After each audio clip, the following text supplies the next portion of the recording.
पर से। मन मूरख क्यों तरसे रे मनवा प्रेम रस बरसे।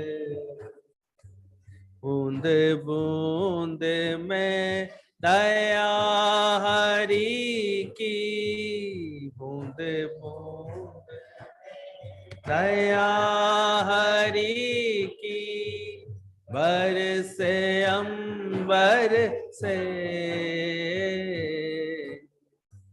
बूंद बूंद में दया हरि की, बरसे अंबर से।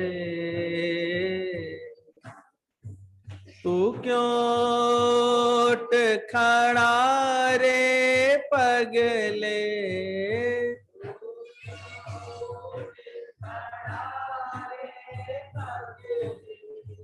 भीगन के डर से रे मनवा राम रस बरसे। राम रस बरसे रे मनवा प्रेम बरसे। काम क्रोध मद लोभ मोह का, काम क्रोध मद लोभ मोह का, छत्र हटा सर से।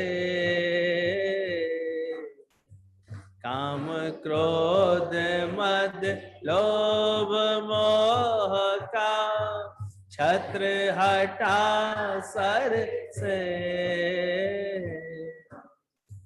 प्रेम नीर में भीग पाव रे, प्रेम नीर में भीग पाव रे, अंदर बाहर से रे मनवा राम रस बरसे। राम रस बरसे रे मनवा राम रस बरसे। बिरथा डोल रहा बन बन में, बिरथा डोल खोजत दर दर रे,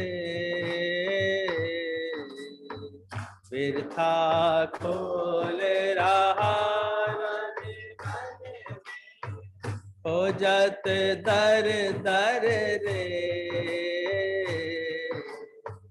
मन मंदिर में काम बसत है, मन मंदिर में काम बसत है, क्यों ना चरण पर से रे मनवा राम रस पर से। क्यों ना चरण पर से रे मनवा राम रस बरसे।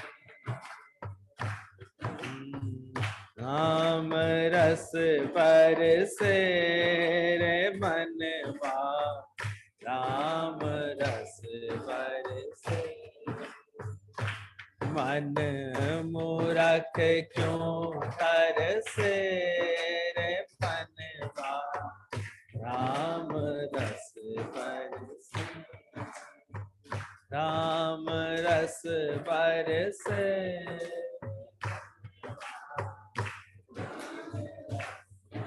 मुक्ति है। कैसे गुरु हर बात का विस्मरण करा देता है, मिटवा देता है। जब बिसर जाती है सारी बात, तब ये बात समझ में आती है। जो है देखा भूल जा, क्या करेगा याद करके ये जमाना भूल जा।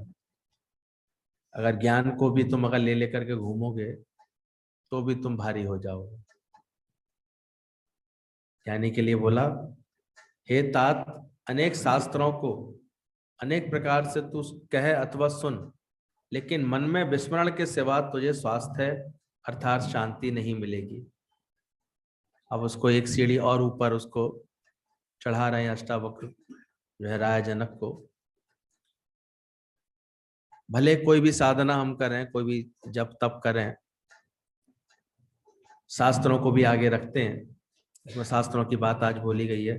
हे तात, अनेक शास्त्रों को तू अनेक प्रकार से तू कह व सुन ले, पढ़ ले, कहना सुनना कुछ भी कर ले, लेकिन एक बात और समझ लेना साथ में, जब तक इन सब का विस्मरण नहीं हो जाएगा, जब तक तू अंदर से ये सब भूल नहीं जाएगा, तब तक तेरे को शांति और स्वास्थ्य यानी संतोष नहीं मिलेगा, सुख नहीं मिलेगा।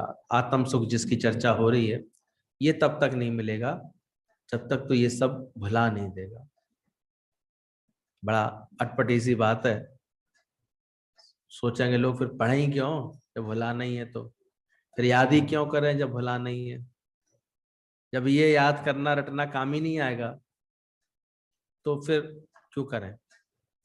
पर ऐसा नहीं है, इसका आशय ठीक से समझना। इसके अहम का त्याग करना बहुत जरूरी है, इसकी वासना का त्याग करना बहुत जरूरी है। शास्त्रों से ज्ञान तो पकड़ लो, लेकिन कदाचित शास्त्र वासना ना बन जाए, उसका अहंकार ना आ जाए अंदर में, अहम ना आ जाए हमारे अंदर उस बातों का। ये पक्का करना जरूरी होगा। दुनिया में जितनी भी विद्या हम लोग पढ़ते हैं, देखो धीरे धीरे वो अहंकार में परिवर्तित हो जाती है। मैं इतना पढ़ा लिखा, इसलिए तो आदमी को अपना सच्चा संतोष और आनंद नहीं, भटक सा रहता है हर वक्त, झूठी आशा का सवाल ही हो जाता है सत्संग। इसलिए कोशिश करो, देखो, ऑब्जर्व करते हैं ब्रह्मज्ञानी कितना सहज होता है। वहां कोई चर्चा नहीं है उसके पास, कोई बाहर का दिखावा नहीं है, कोई आडंबर नहीं है, बिल्कुल शांत है। हे तात, अनेक शास्त्रों को तू अनेक प्रकार से कह व सुन, लेकिन सबके विस्मरण के सिवा तुझे शांति नहीं मिलेगी। अष्टावक्र जनक को तत्व ज्ञान का उपदेश देते हुए कहते हैं, शास्त्र अनेक प्रकार के हैं, विभिन्न मत हैं इनमें। शास्त्र केवल मार्गदर्शक हो सकते हैं, पर ये तेरे को शांति नहीं दे सकते। ये उसी प्रकार है, जब तक हम अपनी बुद्धि की होशियारी नहीं खोते हैं, तब तक हम शांति में नहीं आ पाते। दो व्यक्ति बगीचे में गए, आम का बगीचा था, सीजन भी था। एक तो गया और जाकर के उसने बड़े अच्छे से आम जो है तोड़े, खाए, और खा करके बड़े आराम से, गहरी हवा, ठंडी हवा चल रही थी, सो गया। बगीचे का पूरा आनंद लिया उसने। लेकिन दूसरा दोस्त जो था, वो हिसाब किताब और गिनती में ही पड़ा रहा।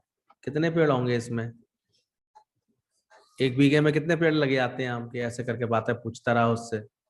एक पेड़ में अच्छा कितने आम आ जाते होंगे, लगभग तो बताओ। और वो भी अनपढ़ था बगीचे का माली, कभी कुछ बोले कभी कुछ बोले। वो दिन रात पूरे 3-4 घंटे घूमने की गया था बगीचे में, उसी हिसाब किताब में लगा रहा। फिर इतना पैसा कमा लूंगा, फिर ऐसे कर लूंगा, फिर ऐसे कर लूंगा।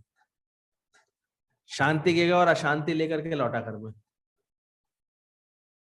तो बुद्धि चलाने वाले कैसे होते हैं जगत में, कहीं भी जाते हैं क्या लेके लौटते हैं, अशांति बना के लौटते हैं। एक जाता है सरलता से जाता है, ये असली काम है। आम के आए हैं, मीठे आम उसने लिए, खाए पिए और आराम से सोया। और एक इसी जोड़ तोड़ में लगा रहता है, परेशान होता रहता है। तो यही बात बता रही, जब तक शास्त्रों का ये जोड़ तोड़ तेरे दिमाग में चलता रहेगा, तुम स्थिर नहीं हो पाओगे। ये आज के बच्चों के आने की बाहर आ गई है क्या? सब बच्चे आ जाए हैं। समझ लेना इस बात को। इसलिए जो व्यक्ति, ये बात समझ में आ जाती है इनको, जो जगत को खुश करने के लिए जीता रहता है, वो बेचारा ना तो जगत खुश कर पाता और खुद भी दुखी होता रहता है। अभी देखा करो इस खेल को, क्योंकि इस ज्ञान को समझने के बाद हमारी ऑब्जर्वेशन होनी चाहिए। ये खुश हो जाए, ये रिश्तेदार खुश हो जाए, पड़ोसी खुश हो जाए, फलाना खुश हो जाए। इस चक्कर में ज्ञान की साधना हो ही नहीं पाती, व्यक्ति की कर ही नहीं पाता।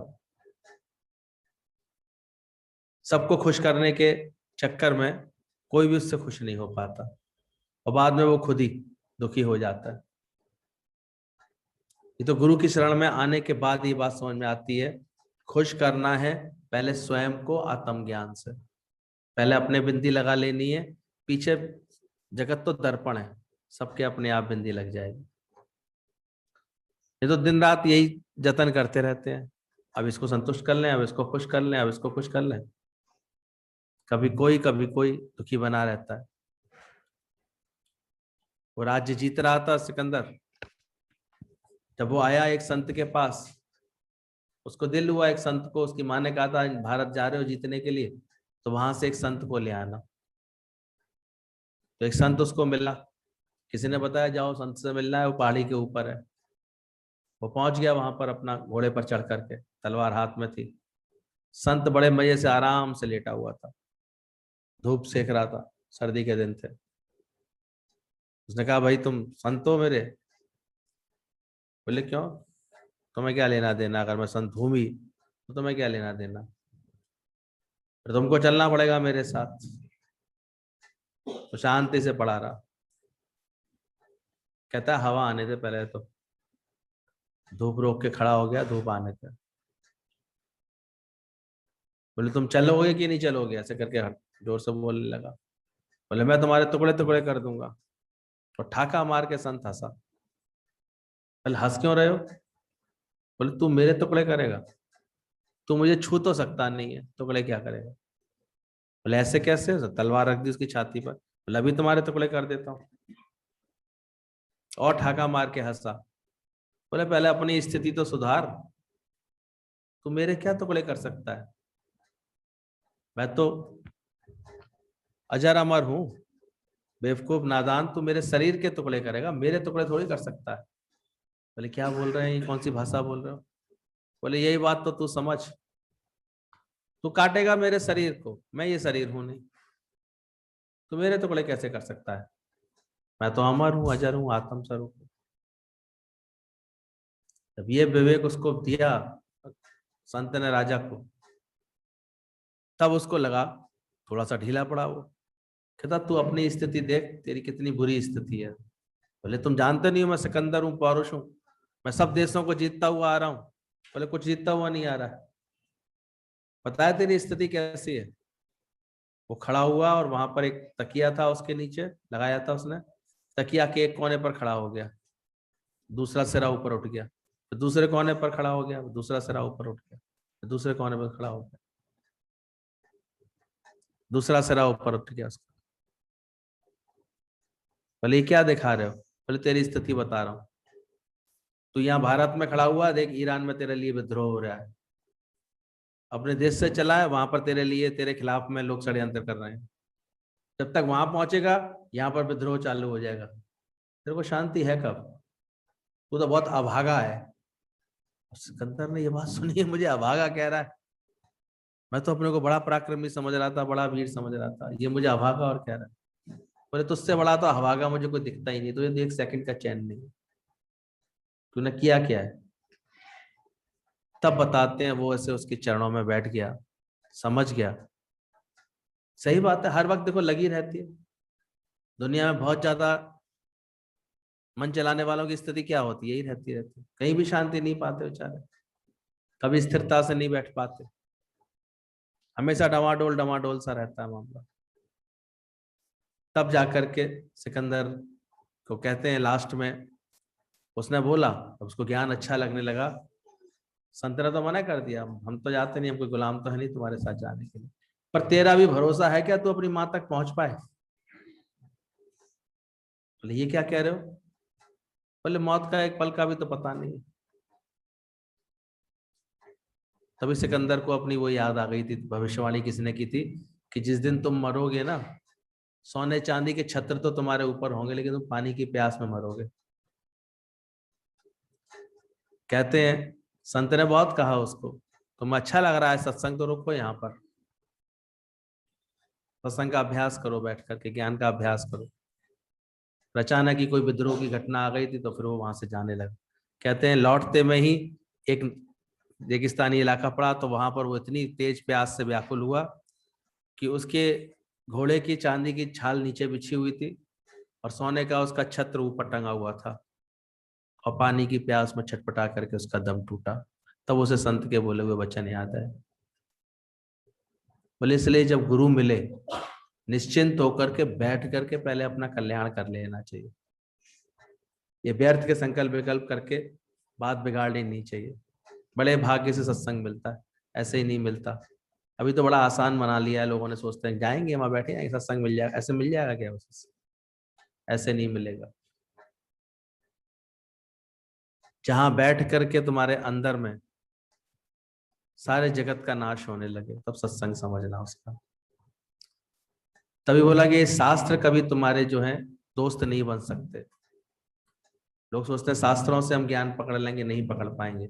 शास्त्रों को अनेक प्रकार से तू कह व सुन, लेकिन इसको भुलाना पड़ेगा, इसकी वासना तुझे भुलानी पड़ेगी। ये बात बोला। बोले जब ज्ञान किताबी कीड़े बन जाते हैं हम, तो देखो लोक वासना, देह वासना, शास्त्र वासना, ये तीनों हमारे जीवन में आ जाती हैं। इसलिए गीता भगवान बोलते थे कि पुस्तक डाल पानी में। शास्त्रों से तुम्हें कदाचित ज्ञान नहीं मिल सकता। गीता में बोला ये ग्रंथ पढ़ करके तुम्हारे मन में अनेकों ग्रंथियां पल गई हैं, अनेक ग्रंथियां आ गई हैं तुम्हारे जीवन में, तो गांठें पड़ जाती हैं लोगों के उल्टा। एक बार एक पति पत्नी में लड़ाई हो गई, आपस में बातचीत बंद हो गई। गूंगे, गुरु जी कहते हैं शास्त्र हमारे क्या होते हैं? गूंगे दोस्त होते हैं, ये जगा नहीं पाते। शास्त्रों को पढ़ करके तुम जाग नहीं सकते। गुरु आता है जीवन में, वो तुमको जगा पाता है। तो दोनों में झगड़ा था, बातचीत बंद हो गई थी, लिख लिख के काम चला रहे थे। वो स्लिप लिखता था, भूख लगी है, वो स्लिप लिख के चढ़ा दी थी, खाना लगा दिया है, ऐसे करके काम चल रही थी। उसे रात को फिर स्लिप सरकाई, सुबह 5 बजे मेरा रिजर्वेशन है, वे 4 बजे तक उठा देना, मेरी गाड़ी से जाना है बाहर। उसने भी स्लिप के नीचे रख दी, ठीक है उठा दूंगी। लेकिन आंख खुली उसकी 7 बजे, हड़बड़ा गया, सारी टिकट कैंसिल हो गई, सब बेकार होगी, खराब हो गई। डांटने लगा पत्नी को, आखिर तो बोल ही गया डांटने के चक्कर में, तुमने मुझे उठाया नहीं, तुमने मैं कहा था। बोले देखो देखो पहले देखो ढंग से। बोले क्या? तुम्हारे बिस्तर के नीचे स्लिप रखी है, 4 बज गए हैं, उठ जाओ। रखी है कि नहीं रखी? कहते बोल नहीं सकती थी। बोले क्यों, कोई दिक्कत थी क्या? तुम हर बात लिख करके कर रहे थे तो मैंने भी लिख के रख दी। तो उठा पाई क्या? वो स्लिप उसको उठा सकती थी? उठाने के लिए तो उठा हुआ व्यक्ति चाहिए होता है। तो ऐसे ही बोला गया, ये शास्त्र होते हैं गूंगे दोस्त। पढ़ करके बल्कि ग्रंथियां और बन जाती है, एक वासना और बन जाती है, शास्त्रों की वासना। मैं ये जानता हूं, मैंने इतने शास्त्र पढ़े हैं, मैंने इतने वेद पढ़े हैं, मुझे ये जानकारी है। मुझे किसी भी शास्त्र पढ़ने वालों को ले आओ आप, उस सत्संग समझेगा नहीं, बहुत मुश्किल हो जाएगी उसे सत्संग समझने में। उसकी बुद्धि उसमें ही खोजती रहेगी, शास्त्र में तो ये लिखा है, इसमें तो ये लिखा है, इसमें तो लिखा है। अरे गुरु की है अनुभव की वाणी, वो शास्त्रों की बातें थोड़ी बता रहा है, वो अनुभव की बातें बता रहा है। इनको पढ़ते हैं तो अर्थ थोड़ी खलते हैं, तो गुरु जी की वाणी ने जो हमको प्रकाश दिया है, जो समझ दी है, उससे ये बात पढ़ते हैं कि गुरु क्या निकलवाना चाहता है। कोई थोड़ी शास्त्र भूल जाएगा, कोई व्यक्ति पढ़े पढ़े लिए होंगे वो भूल जाएगा क्या? उनका अर्थ तो जानता होगा, लेकिन उसकी वासना भूलना बहुत जरूरी है, उसकी आसक्तियां भूलना बहुत जरूरी है। इसलिए बोला गया लोक वासना, देह वासना, और फिर बोला शास्त्र वासना। ये अनेक प्रकार से हमको जो है परेशान करती रहती है। तभी देखना कि जब सोए होते हैं हम, तो कोई जगा नहीं पाते शास्त्र। गुरु आता है, वो जगाता है, वो उनके सही मर्म हमारे जीवन में डालता है, सही बात डालता है जीवन कि गुरु की बात समझ करके तुम सच्चाई से ये बात समझो कि कैसे तुमको समझना है, कैसे अहंकार रहित होना है, कैसे ममता रहित होना है, कैसे इच्छा रहित होना है। तो इसलिए बोला जीवन में अगर लोच नहीं आया, तुम्हारी विनम्रता नहीं आई, तो ऐसे शास्त्र पढ़ने से क्या लाभ होगा, सत्संग का ऐसा अभ्यास करने से क्या लाभ होगा, जब तुम्हारे जीवन में कोई विनम्रता नहीं आए, लोच ना आए। शास्त्रों में लिखा हुआ है विद्या ददाति विनय, विद्या होती है, जब ज्ञान आएगा हमारे जीवन में तो देखो हमारे जीवन में विनम्रता लेकर के आती है। अगर विनम्रता नहीं आए तो फिर जैसे उस विद्या के पढ़ने का फायदा क्या होगा। ऐसी सत्संग सुन के शास्त्र पढ़ लिए हमने, शास्त्रों की बहसम बहसी करने लगे और विनम्रता ना आए अंदर में, तो वो कोई लाभ नहीं देता। कोशिश करें इन सब मर्मों को समझें, बातों को समझें। एक व्यक्ति गए, रेगिस्तान में रहते थे, उन्होंने कभी पानी ऐसे देखा नहीं था, फॉरेन टूर में गए थे, वो राजस्थानी लोग थे, और फॉरेन टूर में गए तो वहां पर तो वो देख के हैरान हो गए, पहली बार घूमने गए थे।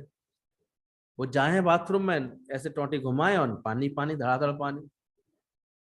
वो बड़े हैरान, बोले ये तो बहुत अच्छी चीज है भाई, इसको तो बस घुमाते हैं और पानी टपकने आने लगता है। हम लोग कितने परेशान होते हैं देखो पानी के लिए, पानी के लिए इतनी दूर कुआ बावड़ी के पास जाना पड़ता है, करना पड़ता है। और ये तो जो है, ये खोलते हैं एकदम से बटन घुमाते हैं और पानी निकलने लगता है। आखिर वो जब वहां से चलने का नंबर आया फॉरेन टूर से, उन सबने मिलकर के चुपचाप योजना बना ली, बोले भैया बड़े काम की चीज है, ले चलो इसे। एक उसमें होशियार भी था, वो पानी रिंच वगैरह ले आया कहीं से।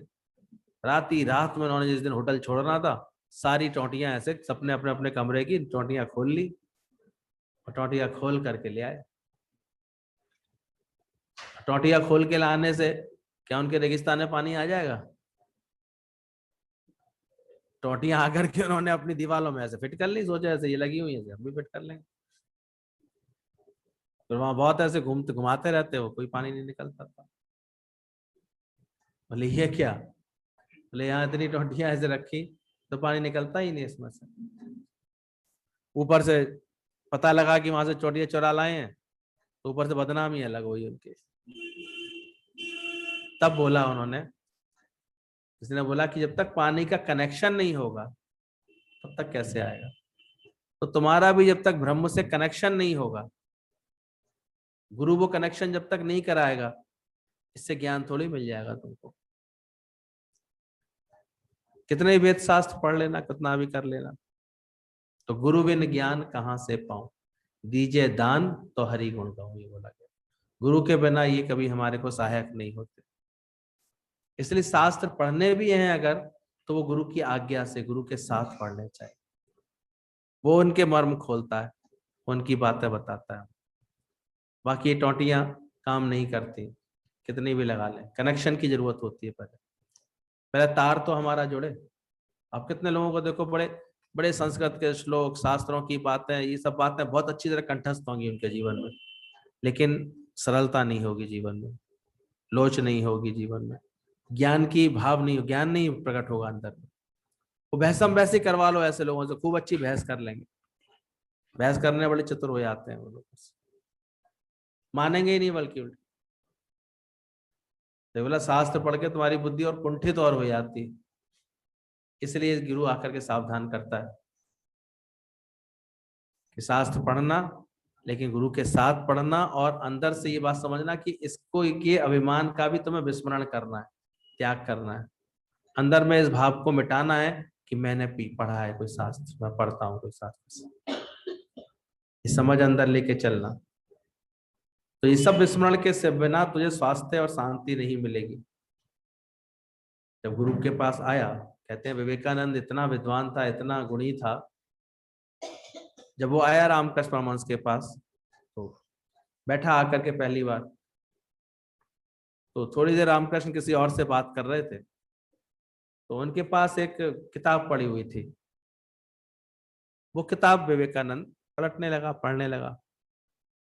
होशियार बहुत था, कहते थे उसकी बुद्धि इतनी तेज थी, एक बार जो पढ़ लेता था वो उसको बिल्कुल अंदर छप जाता था, जैसे ऐसा एनसाइक्लोपीडिया था उसके अंदर। तो रामकृष्ण देख रहे थे, तो पूरी किताब पढ़ता जा रहा था, पढ़ता जा रहा था बड़ी तल्लीनता से, एकाग्रता से। 2-3 घंटे में उसने वो किताब पढ़ करके फिर रख दी सेल्फ पर। बाद में रामकृष्ण ने जब उससे बात की, बोले तुम क्या कर रहे थे? बोले गुरुदेव ये जो किताब थी ना पानी के ऊपर, वो ये पढ़ रहा था। बोले अच्छा, तुमने पानी के विषय में जान लिया सब? बोले हाँ गुरुदेव, पानी के प्रकार जान लिए, पानी के स्रोत जान लिए, पानी कहाँ कहाँ कैसे उपलब्ध है ये जान लिया, पानी से क्या क्या कार्य होते हैं सब जान लिए, सब मैंने जो पढ़ लिया सब जान लिया। और ऐसा करके वो जो है, रामकृष्ण बोलते हैं उससे, बोले अब एक काम और करो। बोले क्या? बोले इस पूरे पानी वाली जो किताब है ना, इसको ऐसे करके निचोड़ो। बोले उसने निचोड़ दिया, गुरु को कह रहा है तो गुरु के हिसाब से ऐसे किताब को मोड़ दिया। बोले एक बूंद पानी निकला। बोले इसमें से पानी कैसे? बोले सारी किताब के बारे में किसके बारे में लिखा है? सब पानी की व्याख्या लिखी है ना, सारा पानी भरा पड़ा है इसमें पानी के विषय में ही सारी बातें लिखी हुई है, लेकिन निचोड़ोगे तो एक बूंद पानी नहीं निकलेगा इसमें से। ऐसा ही होता है शास्त्रों में, परमात्मा के बारे में सारी बातें भरी पड़ी रहेंगी, सब भगवान के विषय में लिखा होगा सब कुछ, लेकिन वो रस परमात्मा का वो नहीं अंदर आएगा, अंदर से वो गांठें और पड़ जाएंगी बल्कि अंदर में। अहम और अधिक अहम बुद्धि बाधे, ये बढ़ने लगता है, इसलिए सावधान गुरु करता है। कभी कभी सच्चे गुरु के पास आकर के शुरू शुरू में लोगों को लगता है अच्छा यहाँ तो शास्त्र भी नहीं पढ़ते, यहाँ पर कोई पूजा पाठ भी नहीं करते, यहाँ पर तो कोई बाहर का कर्म नहीं दिखाई दे रहा, ये आवश्यक हो जाता है, क्योंकि गुरु तुम्हारे अंदर ज्योत जला रहा है। और हमने देखा कि गुरु तुम्हारे अंदर के कृष्ण को पैदा कराने वाला है। दुनिया में जो भी भक्ति की जब तक कि हमने बाहर द्वैत की, ऐसे विचार करके करने लगते हैं कि जैसे बाहर कहीं कोई कृष्ण है, तुम्हारे अंदर कृष्ण नहीं पैदा हुआ तो बाहर क्या फायदा होगा? छोटे बच्चे को सजा के ले आओगे कृष्ण के रूप में, और वो कृष्ण तेरे भीतर आया, तुम बने इतने छोटे, तुम ऐसे आनंद स्वरूप हुए अंदर से। तो ठीक से इस बात को समझना ज्ञान के बाद, कि जीवन में जब ज्ञान आ जाए, समझ आ जाए, तो लोक वासना, देह वासना और शास्त्र वासना ये हमारी सारी ऐसे मिट जानी चाहिए अंदर से, समझ में आ जानी चाहिए कि भले सारी किताब पानी के बारे में है, लेकिन एक बूंद पानी दे नहीं पाएगी। ऐसे जब तक अपना अंतःकरण हम शांत नहीं करेंगे, सुखी नहीं करेंगे, ऐसे ज्ञान से नहीं बनाएंगे, तब तक वो प्रभु का भाव, ज्ञान वो अंदर में जीवन में नहीं आएगा। ये वेद शास्त्र कभी भी हमारा लाभ नहीं कर सकते हैं, ये जीवन में लोच और विनम्रता नहीं आती। शास्त्र, गुरु जी कहा करते थे, खारे पानी का समुद्र होता है। इतने शास्त्र हैं दुनिया में, वेद शास्त्र इतने सारे लिखे गए हैं, इन सबको बोला गया ये खारे पानी का समुद्र। खारे पानी का समुद्र देखो हमारी प्यास नहीं बुझा पाता। ऐसे जितने भी ये वेद शास्त्र होते हैं, ये खारे पानी का समुद्र। खारा पानी कितना भी रखा हो, समुद्र किनारे कितने भी लोग रहते हैं, कहो 2-4 बाल्टी पानी पीने का ले आओ समुद्र से, कहते हैं बेकार है, इसको लेके आना बेकार, इससे कोई प्यास थोड़ी बुझेगी, खारा पानी है, इससे कोई लाभ नहीं होगा। लेकिन गुरु की वाणी होती है मीठे कुएं का जल। प्यास किससे बुझती है? कुएं के पानी से। वो निकाल लो पानी, वो थोड़ा भी पानी पीने के लायक होता है। इतना अंतर बताते थे गुरु जी की। शास्त्र सारे क्या है? खारे पानी का जल। लेकिन हाँ, इतना भी जरूर समझना, वो समुद्र का पानी ही जब बादल ऐसे शोषण कर लेता है, उसको शोषित कर लेता है, और वो जाकर के बादल की टुकड़ी बन करके बरसती है, वही पानी तो फिर नदियों में आता है, पहाड़ों पर जम जाता है ग्लेशियर्स पर, फिर पिघलते पिघलते नदियों में रूप बनता है, फिर बहता है, फिर वही पृथ्वी पे आता है, पृथ्वी में वो अंदर धरातल में चला जाता है, तो वही कुएं का पानी बन के निकलता है। पानी बरसता है, कहता है रेन वाटर रिजर्व रिजर्व करिए, आजकल इसकी बहुत चल रहा है, जितना भी पानी बरस रहा है उसको आप जितना रिजर्व कर सकते हो उतना कर लीजिए, क्योंकि वही तुम्हारे मीठे पानी का स्रोत बनता है, पीने के पानी का स्रोत।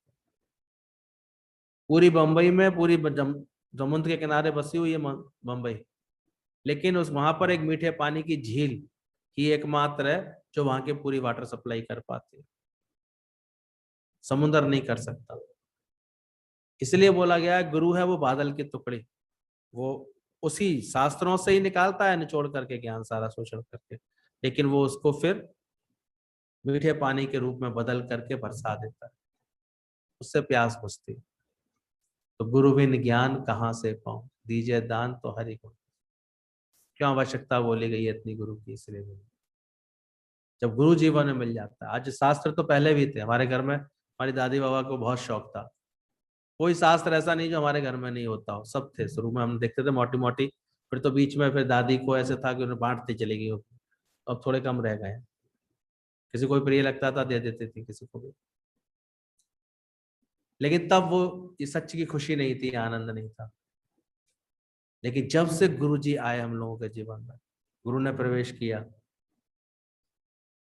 ऐसा एकदम से भाव पलटता चला गया, मन पलटता चला गया। पहले बड़ी शास्त्रों की बात थी, रोज बाबा का नियम था रामायण पढ़ा करते थे, बातें पढ़ा करते थे, रोज हमारे यहाँ 2-2 3-3 घंटे की पूजा पाठ ये कार्यक्रम चलते रहते थे। लेकिन पंच जना से संग न छूटे, पांचों विकारों से संग नहीं छूट रहा था, और अधिक अहम बुद्धि बाध है ये बोला गया, और अधिक अहंकार वाली बुद्धि बढ़ जाती थी। वेद विचारे नवयुग अंगम साधे, बोले वेद पढ़े, ये पढ़ते हैं जितने भी हम पढ़ लेते हैं वेद शास्त्र, इससे और अधिक जो है अहंकार वाली बुद्धि हमारे अंदर बढ़ जाती है। चाहे कितनी भी साधना कर लें और अहंकार बढ़ जाता है। इसलिए वही चीज आसान हो जाती है जब गुरु मिलता है जीवन। इसलिए एक सुंदर परिपाटी शुरू से पाठशाला की रखी गई है। भले वो किताब माता पिता पढ़ा सकते हैं, लेकिन फिर भी कहाँ भेजते हैं? आई क्या तुम्हें आती नहीं है? वो ABCD आई पढ़ने के लिए छोटे बच्चों को कहाँ भेजते हो? क्यों? क्योंकि जब वो गुरु के मुख से सुनता है, सीखता है, तो जल्दी सीख लेता है, तो वहां वो होशियार हो जाता है, वहां माहौल मिल जाता है, कंपटीशन मिल जाता है उसको, वहां उसको ऐसा एहसास होता है कि मैं पढ़ने ही आ रहा हूँ, आया हूँ, पाने के लिए आया हूँ। ये समझ है। गुरु उसी तत्व को, तत्व ज्ञान को मीठा करके हमारे जीवन में डाल देता है, उसी आत्म ज्ञान को और अनुभव की ज्ञान। इसलिए इस गुरु की वाणी होती है अनुभव का ज्ञान, उज्ज्वलता की वाणी है ये अखत कहानी। इसलिए अगर कुछ पढ़े भी है ना, अगर वेद शास्त्र अभी पढ़ के भी आए हो, तो देखो उसकी वासना का त्याग कर देना जल्दी। ज्ञान समझ के आज के बाद विसर गई सब तात्पर्य, ये वासना निकालनी पड़ेगी। मैं नीवी मेरा सदगुरु ऊंचा, और कछु नहीं जानता, मैं कुछ नहीं जानता हूँ, इस भाव में आना पड़ता है। मैं तो ये जानता हूँ, हमने तो इतने शास्त्र पढ़े हैं, मैं तो इतना पढ़े बिना मैं तो भोज पानी भी नहीं पीता। व्यर्थ के अहंकार पालता रहता है इंसान। ये पढ़ के मैं ये भी नहीं करता, फिर देखो मैं तो बहुत वैष्णव हूँ, प्याज तक नहीं खाती, ये भी नहीं खाती, ऐसे करते रहते हैं। एक आई हमारे गुरुजी के पास, बार बार मैं तो बहुत वैष्णव हूँ, तो प्याज भी नहीं खाती, ये भी नहीं खाती। गुरुजी ने कहा बहू का खून किसने पिया है? किसने पिया है? तो कहती तो ऐसे, ये दिन भर जो ऐसा व्यवहार करती है, इसका खून सूखे आ रहा है तेरे वजह से, तेरे क्रोध की वजह से। बाकी बनी फिर ये वैष्णव में बहुत वैष्णव। तो गुरु आकर के सही करता है बुद्धि कि क्या मिला है जगत से बेकरारी के सेवा। तो ध्यान रखना, शास्त्र खाले पानी का समुद्र होता है, गुरु की वाणी मीठे कुएं के समान होती है। एक गोली हाथ से फेंक करके किसी को मारो, बुलेट की गोली ले लो और या 303 की गोली ले लो और ऐसे फेंक के मारो, कोई मरेगा? पर वही गोली पिस्टल में भर के चलाओ तो उससे आदमी पूरा उड़ जाएगा। इतना अंतर होता है। शास्त्रों की बातें हैं हाथ से फेंकी गोली के समान, उसमें हमारा अहंकार नहीं मरता, विकार नहीं मरते। पर जब वही वाणियां गुरु के मुख से निकलती है, वो हमारे अंदर तक एकदम से पूरा धमाका करते हैं। तो बोला गया ब्रह्मज्ञानी गुरु का साथ बोला, जैसे गोला तोप का मार करे मैदान, और ज्ञान सब ज्ञाननी ब्रह्म ज्ञान एक ज्ञान, जैसे गोला तोप का मार करे मैदान। वो तोप का गोला ऐसा फटता है पूरे मैदान को साफ कर देता है। तो गुरु जब मिलता है वो हमारे अंदर में पूरा, क्योंकि सबसे पहले वो हमारे अहम को टारगेट कर देता है, हमारा अहंकार मिटा देता है कि तू है, तू ही नहीं तो तेरा सब कुछ क्या, तू ही नहीं तो तेरा किसकी खुशी बनाते हो, किस बात के लिए तुमको लगता है। यहाँ के बाद तटस्थ रहो, ऐसे शांत रहो, खेल करके देखो, खेल हो रहा है सारा, होगा क्या, मट्टी से मिट्टी पैदा होगी या मट्टी में मट्टी मिलेगा, दो ही तो काम हो रहे हैं दुनिया में, एक जन्म हो रहा है, एक मृत्यु हो रही है।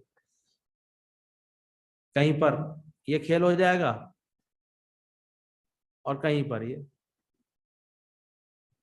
यानी दोनों में संभाव में रहता है, वो जानता है अच्छी तरह से कि जहां बजती है शहनाइयां वहां मातम भी होंगे, और जहां आज मातम हुआ है वहां कल शहनाइयां भी बज जाएंगी, कौन सी बड़ी बात। इसलिए कोई सुख भी नहीं है किसी बात का, ना कोई गम होता उसको, किस बात की खुशी बनाए। ये जग अदला बदली है, बदलेगा ही बदलेगा, ये चेंजेबल है, हटता ही हटता है। इसलिए जब गुरु मिलता है वो हमको समझ दे देता है। सुराही थी, सबको पानी पिला रही थी, सब लोग आते थे पानी पिए आते थे। सुराही के ऊपर एक कटोरी थी, कहती है तुम सब पात्रों में पानी डाल देती हो पर मेरे में नहीं डालती हो, मेरे को पानी नहीं पिलाती। सुराही मुस्कुरा दी, बैठी कहाँ है तू, सर चढ़ के बैठी है तो तेरे में पानी कैसे डाल दूंगी।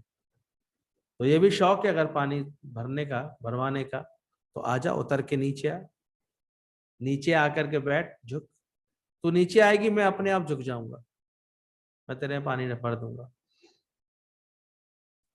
तो ऐसे ही बोले हम भी अहंकार के टीले पे चढ़ के बैठ जाते हैं और कहते हैं भगवान मेरी प्यास नहीं बुझती, प्यास नहीं बुझती। भगवान कहते हैं नीचे तो आओ, विनम्रता तो लाओ अपने अंदर, बी नथिंग तो हो जाओ अंदर से, फिर देखो देखो तुम्हारी प्यास कैसे बुझेगी। तो रोज ये बात समझना कि इन सब शास्त्रों की बातों को विस्मरण किए बिना ये सब बातें नहीं बनेंगी। इसलिए बोला गया शास्त्र जो होते हैं ना, ये गुरु और तुम्हारे बीच में घूंघट का काम करते हैं। घूंघट की ओट में दिलवर का फिर दीदार नहीं होता। शास्त्र पढ़े हुए अगर बुद्धि हो जाती है ना, तो वो फिर घूंघट की तरह, ये मिलने नहीं देते परमात्मा से, ये रस नहीं पीने देते हमको परमात्मा का, ये बात समझने नहीं देते। तो गुरु मिलता है जीवन में तो ये सच की समझ हमको देता है कि कितना भी तुम पढ़ाई कर लेना, कितनी भी बात आ जाना।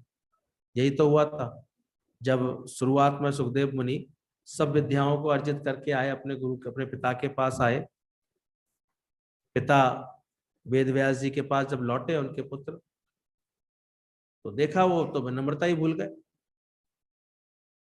जो एक सहज शिष्टाचार होता है, पिता के निकट आते हैं तो अभिवादन करते हैं, झुकते हैं पिता के आगे, वो भूले हुए थे। बड़े खुश ऐसे खड़े हुए थे, बोले बेटा आ गए पढ़ लिख करके। बोले हाँ पिताजी सब पढ़ लिया। बोले क्या क्या पढ़ा। बोले ये सारे शास्त्र जो पीछे गाड़ी में लदे पड़े ना, ये सब मैंने पढ़ लिए। वेद व्यास जी बड़े होशियार थे, कहते बेटा ऐसा कुछ जान लिया जिसके जानने के बाद कुछ जानना शेष ना रहे। अब सोचना पड़ गया ये क्या होता है, ऐसा कुछ पढ़ लिया जिसको पढ़ने के बाद कुछ भी पढ़ना तेरे लिए शेष ना रहे। फिर चुप। बोले अभी और कुछ पढ़ने की तेरी भावना। अरे अभी तो पिताजी मैंने अपने संस्कृत के शास्त्र ही पढ़े हैं, अभी तो अनेकों भाषाओं में शास्त्र होते हैं, वो नहीं पढ़े मैंने। वो समझ गए कि इसको केवल अपने पढ़ने का गुमान हुआ जो चला है, क्योंकि उन्होंने पहले ही समझ लिया था। आते ही जो विनम्रता से झुक ना पाए, इसका मतलब ये तो जो है गाड़ी गड़बड़ हो गई इसकी। कहते हैं उसके बाद व्यास जी ने उनको भेजा, राजा जनक के पास जाओ और उनसे ज्ञान जाकर के सीख करके आओ, वो तुम्हारा ये भरम मिटाएंगे। ये तो ज्यादातर यही हो जाता, शास्त्र पढ़े नहीं, इस तरह का भरम आया नहीं। मैं तो ज्ञानी, मैं तो ध्यानी, मैं तो सर्वज्ञ, मैं तो सर्व जानने वाला, मैं तो करने वाला। पर जितनी अधिक विद्या तुम्हारे अंदर आए, उतनी ही विनम्रता आ जाए साथ में, तब वो विद्या फलित होती है। विद्या का काम यही है, विद्या ददाति विनय। विद्या आने के बाद तुम्हारे अंदर विनय आया, झुकना मुड़ना आया, नम्रता आई है। तुम पढ़े लिखे तभी कहलाते हो जब सबको सुख दे पाओ, तुम्हारी प्रकृति ऐसी बन जाए, सबको आनंद दे पाए, हर बात में सबको ऐसे प्रेम दे सके। ये तो ऐसी पढ़ाई का क्या किया जाए, जो अंदर को बुद्धि संस्कार तुम्हारे मिटे नहीं, फायदा क्या हो। जब गुरु मिलता है तो ये समझ आ जाती है। बोले भले ही तुम कितनी भी बड़ी क्लास में पढ़ लो, लेकिन फिर भी जब प्राइमरी स्कूल के टीचर मिलेगा तुमको, तो अगर तुम्हारी विद्या, तुम विद्वान तभी कहे जाओगे जब तुम उसको भी उतनी विनम्रता से झुक करके प्रणाम कर सको, भले उसने तुम्हें ABCD सिखाई है। जो करते हैं देखो वो अच्छे शिष्टाचार दिखाते हैं, और नहीं तो अगर अहंकार आ गया तो कहेगा अरे ये क्या है, तो ABCD वाले थे हमारे, मैं तो बहुत पढ़ लिख करके आया हूँ। तो अंदर देखना, कहीं कुछ जानकारियां ज्ञान ये सब तुम्हारे अहंकार का कारण तो नहीं बनना है। सत्संग में बैठ करके रोज अपने इस अहंकार से मुक्ति पाते रहना, छुट्टी करना आपके अंदर। इसलिए बोला गया जब तक इनका तू विस्मरण नहीं कर लेगा, भुला नहीं देगा, तब तक तेरे को ज्ञान नहीं मिलेगा। इसका अहम नहीं भुला देगा, इसकी वासना नहीं मिटा देगा, इनके पढ़े लिखे की। बड़ा मजेदार खेल है। पहले तो पढ़ना भी पड़ता है, गुरु कहता प्रेरित भी करता है, पढ़ो स्वाध्याय करो ये सब करो, लेकिन बाद में फिर ये भी सिखाता है इसका अहम मिटा दो, इसकी वासना मिटा दो, सरल बनो। आपस को जो कछु ना जनावे, सोई पंडित फिर जून ना पावे। तो रोज ये सावधानियां लेना सीखना गुरु से, और आगे बढ़ना जीवन में। बोले सहनशीलता वीरों का आभूषण होता है। जब आप प्रतिरोध करने में सामर्थ्यवान हैं, फिर भी आप शांत रहें, आपने अपना प्रतिकार नहीं किया, तब समझना आपके अंदर सहनशीलता आई। तो बोला गया सहनशीलता कब कही जाती है, ये वीरों का आभूषण होता है, कमजोरों का आभूषण नहीं होता। जो व्यक्ति प्रतिकार कर सकता है, बदला ले सकता है, लेकिन फिर भी बदला नहीं लेता, समर्थवान होकर के भी क्षमा करता है, कहते हैं उसको सहनशील कहा जाता है। वाणी को वीणा बनाओ, बाण नहीं। जो भगवान ने इतनी सुंदर वाणी दी है, देखो ये तुम्हारे अंदर वीणा की तरह बसती है कि नहीं बसती है? कहीं बाण तो नहीं चल जाते? किसी किसी के शब्द ऐसे निकलते हैं किसी को घायल कर जाते हैं। कैसे शब्द होते हैं वो? जो घायल करे वो क्या होंगे, वीणा होगी या बाण होंगे? तो चेक कर लेना तुम्हारी वाणी कैसी है। किसी के हृदय में मधुर आनंद के स्वर पैदा कर दे, या वो बाण की तरह छिद जाए तुम्हारे दिल को। तो सत्संग के बाद ये बात समझना, तुम्हारी वाणी कैसी होनी चाहिए। वाणी को वीणा बनाओ, ना कि बाण। और वीणा बजती है तो इतने सुंदर उसके अंदर से स्वर निकलते हैं। बोले असफलता के बाद हिम्मत रख सकते हैं, असफलता के बाद हिम्मत रख सकते हैं, लेकिन सफलता के बाद नम्रता रख पाना मुश्किल हो जाता है। सब अहंकार से जुड़े हुए पॉइंट है इतने सुंदर। जैसे एक गृह निर्माण में एक एक ईंट का महत्व होता है, इसी तरह तुम्हारे चरित्र निर्माण के लिए गुरु के एक एक विचार का बहुत महत्व होता है। गुरु के पास आते हैं तो यहाँ पर और कुछ नहीं है, और कोई कर्म नहीं है, केवल विचार हैं गुरु के। इन विचारों को अपनाना, इसलिए हम देखते हैं श्रद्धावानम लभते ज्ञानम। हम पूछते तुम्हारी श्रद्धा अगर हो तो बढ़कर आओ, वरना तो फिर आना जाना तुम्हारा बेकार होगा, केवल दिखावा होगा, और दिखावा गुरु को पसंद नहीं आता। श्रद्धावान होगे तुम अंदर से तो ज्ञान का लाभ लोगे, उस पर प्रैक्टिस करोगे। रोज आजकल बात चल रही, क्या तुम गुरु के समान हुए? प्यार का मतलब ही यही है, तुमसे कौन सा कार्य हो रहा है। गुरु इतना टाइम भी तुमको दे, तुम्हारे ऊपर ऐसे इन्वेस्ट भी करे, समय को भी, ज्ञान भी बताए, लेकिन फिर तुमको वहीं का वहीं ऐसे देख बैठे हुए देखे हमेशा, अपने मैं मेरे में ही घिरा देखे, तो लगता है ना भाई तो वेस्ट जा रही है। और एक को देखता है वो अपनी पुरुषार्थ कर रहा है, मेहनत कर रहा है, सबको प्यार भी कर रहा है, अपने मैं मेरे से भी उपराम हो रहा है, अपने जीवन को अच्छा बना रहा है, उसको देख के गुरु को खुशी होगी। ज्ञान के बाद एक सबके हित के लिए जीवन बना लेता है, अपना सुख ले लिया तो कौन सी बड़ी बात है। तो ये समझना, गुरु का एक एक वचन जो है हमारे विचारों को बहुत महत्व देता है, एक एक वचन उसका महत्व देता है। हमारा मन ऐसा हो जो किसी भी बात का बुरा ना लगे। ये कुछ पॉइंट और प्रैक्टिस करनी चाहिए अंदर से। मन को अपना कैसा बनाना चाहिए, किसी की बात कैसे लगे, किसी भी तरह की बात का बुरा ना लग सके। प्रैक्टिस चल रही है या सुबह से एक आध कांड हो चुका है? कांड ही है, ये बात बुरी लग गई, ये शब्द बुरे लग गए, इसका व्यवहार बुरा लग गया, इसकी वार्तालाप बुरी लग गई। जब देखो आदमी सावधान नहीं होता, 2-4 कांड तो दिन में कर ही लेता है, 2-4 बार mood off, light off, life off करके बैठ जाता है। शब्द लग गए, मूड ऑफ, फिर लाइट ऑफ। जब जब जो हो रहा है बहुत अच्छा हो रहा है, ऐसे बनाओ ना अपनी प्रकृति। तो तुम्हारा मन कैसा होना चाहिए, जो किसी भी बात का बुरा ना लगे। कोई वीर बहादुर सिंह पैदा हुआ है इसमें जो ऐसा दावा करे कि हाँ मैंने अपना मन ऐसा बना लिया कि वो किसी बात का बुरा नहीं मानेगा। जरा करना हाथ खड़े, किसी के कोई व्यवहार का, किसी की कोई बात का। बाबा 2 मिनट लगेंगे क्रोध आने में, अभी रहने दो, नीचे कर लो, कोई फायदा नहीं है। विक्षिप्तता में आने में, क्रोध में आने में देर नहीं लगती आदमी को। लेकिन हाँ अगर ऐसा बनाया है तो बहुत अच्छा है, जो अपने मन को ऐसा बना ले। कोशिश कर रही है जल्दी से ऐसा बना अपने मन को जो किसी भी बात का बुरा ना लगे। हमारे यहाँ तेरे को योग साधना नहीं सिखाएंगे और सच्ची साधना सिखाएंगे, जो जल्दी से तू अपने मन को ऐसा बना ले, मेरा मन ना करे मुझे तंग, कुछ ऐसा रंग लगा दादा।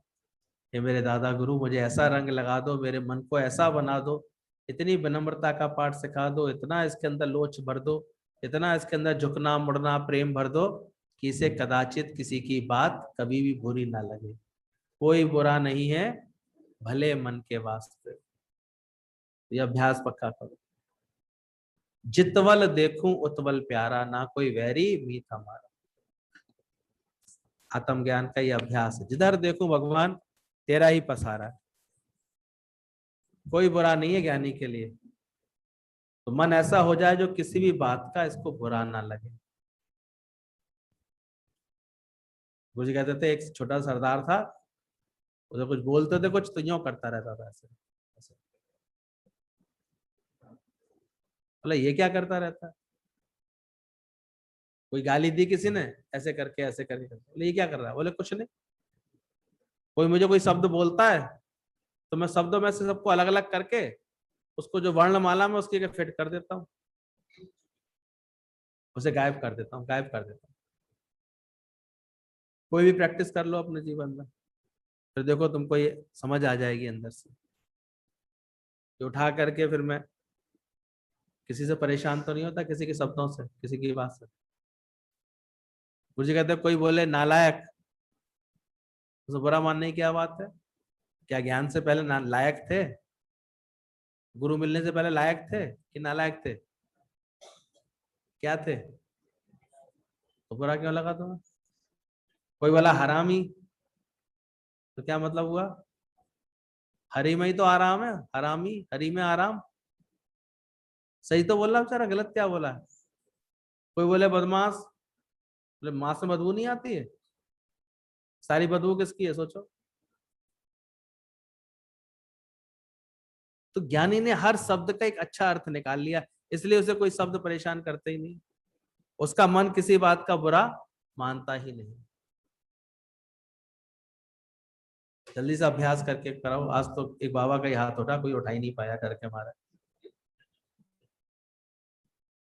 कि मन ऐसा हो जो किसी भी बात का बुरा ना लगे, और दिल ऐसा रखो हमेशा अपने पास जो किसी को भी दुखी ना कर पाए, बल्कि दुखी देखे किसी को तो दिल उनका तड़पता है।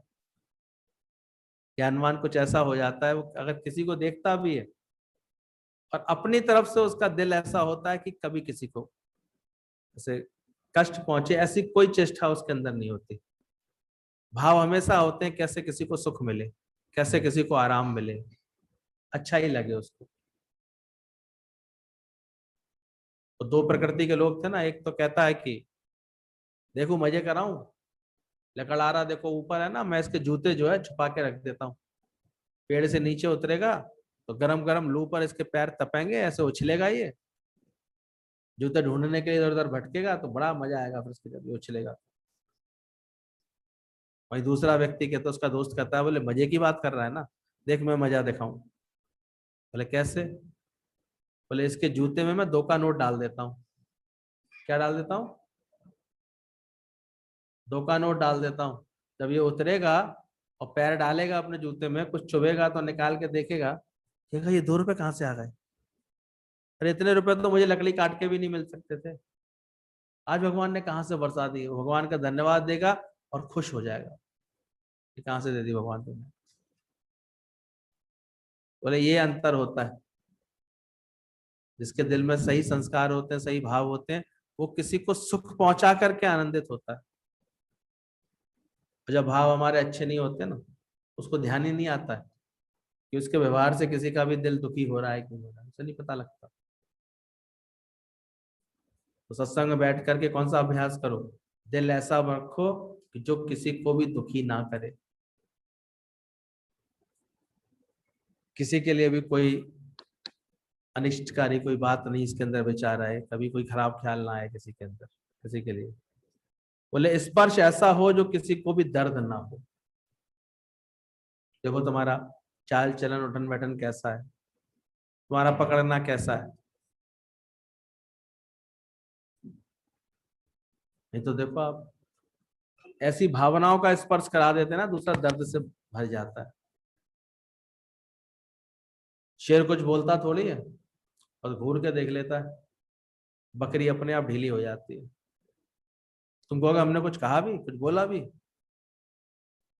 पर कभी किसी की बॉडी लैंग्वेज ऐसी होती है, किसी का व्यवहार ऐसा होता है, वो ऐसा व्यवहार करता है, ऐसा बुरा सा मुंह बना के व्यवहार करता है, ऐसे शक्ति के साथ देखता है, ऐसे गलत तरीके से देखता है, दूसरा अपने आप ढीला हो जाता है।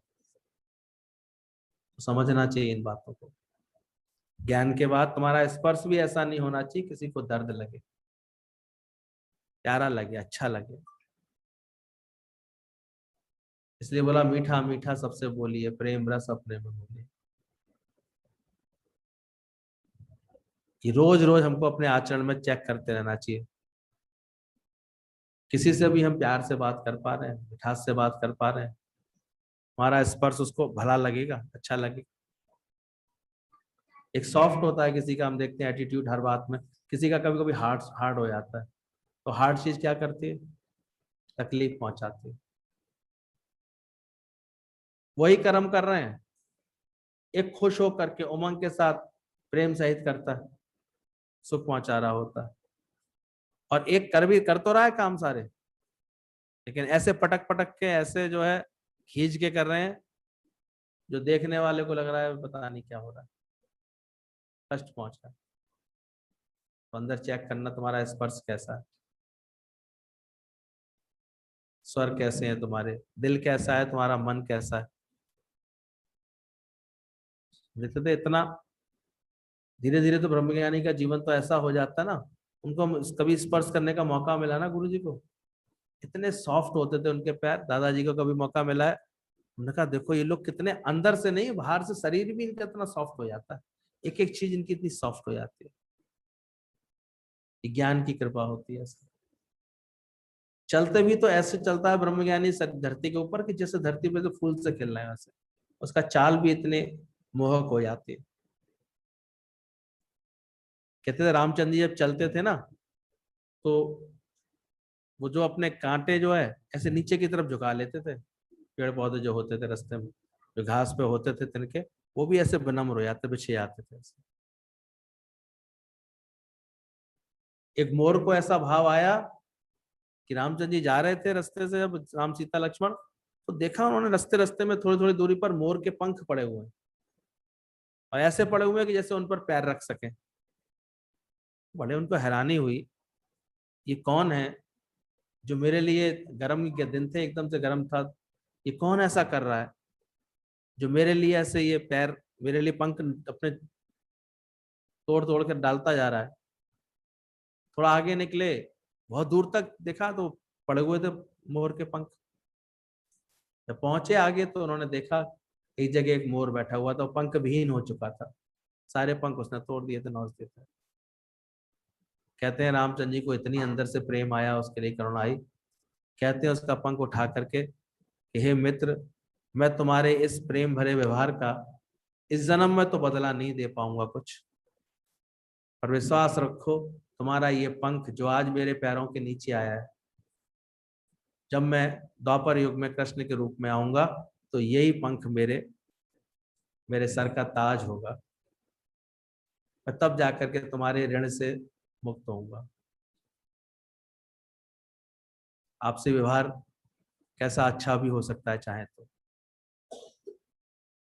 हमेशा देखना तुम्हारा स्पर्श कैसा है। इसलिए अच्छे लोग होते हैं ना, हमेशा अपने हाथों को भी अच्छे से रखते हैं ऐसे। ज्यादा ऐसे होते हैं, कठोर हाथ होते हैं ना, तो उनका स्पर्श नहीं ऐसे भला लगता। कभी किसी बच्चे को लगा दो ना, उल्टे बेचारे रोने और लगते हैं। तो कोशिश करना चाहिए हमारा हर चीज, हर लैंग्वेज बहुत अच्छी हो, तो तुम्हारा स्पर्श ऐसा हो जो किसी को भी दर्द ना हो। और चौथा बोला, रिश्ता ऐसा रखना हमेशा जिसका कभी अंत नहीं हो। आज गुरु से हम लोगों ने जो रिश्ता निभाया, सोचो आज 35-40 साल के लगभग होने को आ रहे हैं। 18 साल के यंग गए थे, आज बाबा बनने की नौबत आ गई।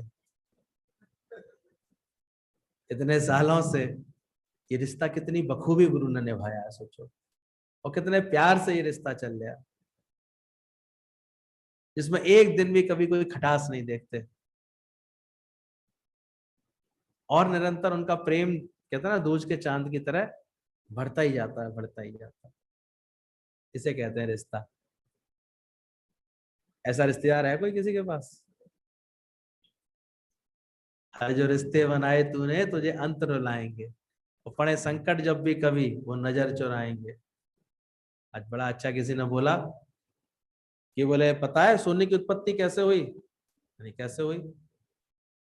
बोले जब मैं ढूंढने बैठा कि वो कौन कौन से रिश्तेदार थे जिन्होंने मुझे मेरे विपरीत समय में, मेरे कष्टकारी समय में मेरे को साथ दिया, बोले इस विचार से सोने की उत्पत्ति हुई। एक भी नहीं मिला, तो मिला ही नहीं, किसकी उत्पत्ति हो गई? और हमको, हमने हर जगह खड़ा पाया, इस रिश्ते को हर मोड़ पे खड़ा पाया, जीवन में हर समय साथ दिया। आज तक हर बात में हमारी जितनी खुशियों का ध्यान इन्होंने रखा, शायद ही कोई रख सकता था कोई। कोई कर सके ना गुरु ने ऐसा काम किया है, उम्र भर का एहसान किया। इसलिए गुरु पर बलिहारी जाते हैं, अपने अनुभव से बात बताते हैं हम लोग को, ऐसे थोड़ी। देख लो आज इनके सत्संग से, इनकी प्रेरणाओं से अगर चल रहे हैं तो जीवन कितना अंदर से अच्छा लगता है। कि पूरे 2-2 बार लॉकडाउन आ गया, इतना लंबा लंबा पता ही नहीं चला। एक दिन भी कभी कोई ख्याल नहीं, कोई उलझन नहीं, कोई बात नहीं। पूरा दिन इतने आनंद से गुजरता है, खुशी से गुजरता है सत्संग के साथ। क्योंकि जिसको जीवन में मिला उसको हर घड़ी, तो रिश्ता ऐसा रखना जिसका कभी अंत ना हो, एंडलेस, युग युग तक अमर हो जाए तुम्हारा रिश्ता। कोई कोई इतने अच्छे से संबंध रखने वाला होता है ना, देखो ये तो दुनिया में क्या है, देखो बहुत जल्दी रिश्ते खटाई में पड़ जाते हैं। हम तो देख देख के हैरान होते हैं, जरा स्वार्थ कहीं टकरा जाए किसी से, खत्म। अब आज से हम बात नहीं करेंगे, वो ऐसे निकले, उन्होंने हमसे हमारा इतना ले लिया, हमने इतना किया, उन्होंने क्या किया, खत्म हो जाते। काय के रिश्ते हैं? अरे निभाना आना चाहिए अंदर से, अंदर से अच्छे से चलना आना चाहिए। कल हम बोल रहे थे किसी को उन्होंने कहा सॉरी शब्द बोलना ऐसा नहीं समझना जो तुम कमजोर हो गए, छोटे हो गए। सॉरी शब्द वही बोल पाता है किसी को भी, माफ करना ऐसे वही बोल पाता है, बहुत मुश्किल काम है वैसे, पर बोल वही पाता है जिसको संबंध निभाना अच्छे से आता है। तो आपके मुख पर आती कभी सॉरी? चलते फिरते किसी को सॉरी, सॉरी से बात कर सकते हो, ऐसे प्रेम दे सकते हो? कोई बात हो जाती है तो माफी मांग पाते हो? ये अहंकार निखट्टू आगे खड़ा रहता है, मैं क्यों झुकूंगा? क्या ख्याल है? तो रिश्ता कैसा होना चाहिए?